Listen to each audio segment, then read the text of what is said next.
દીવમાં જિલ્લા પંચાયતમાં લહેરાવશે ભાજપનો ભગવો। ચૂંટણી પહેલા જિલ્લા પંચાયતની 8 પૈકી 5 બેઠક બિનહરીફ થઈ ગઈ। 5 બેઠક પર ભાજપના ઉમેદવારો બિનહરીફ વિજેતા। અન્ય 2 ગ્રામ પંચાયતોમાં પણ ભાજપનો વિજય। દીવના ઇતિહાસમાં પ્રથમ વખત ભાજપનો ભગવો લહેરાયો। આપને જણાવી દઈએ કે દીવ જિલ્લા પંચાયત અને ઝોલાવાડી તેમજ બુચરવાડા ગ્રામ પંચાયતની ચૂંટણી 5 નવેમ્બરે યોજાવાની છે। આ ચૂંટણી થાય તે પહેલાં જ ભાજપનો ભગવો લહેરાયો છે।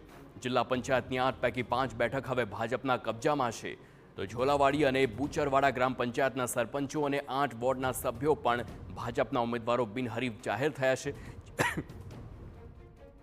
કાર્યકરોએ ચૂંટણી પહેલા જ ઉજવણી કરી છે।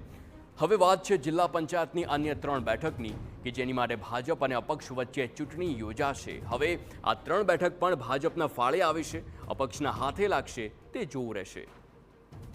તો હાલ જિલ્લા પંચાયતના વોર્ડ નંબર 1, 4, 5, 7 અને વોર્ડ નંબર 8માં ભાજપની જીત થઈ છે, જેથી જિલ્લા કલેક્ટરે સર્ટિફિકેટ આપ્યા છે। તો વોર્ડ નંબર 2, 3 અને 6માં રસાકસી જોવા મળશે।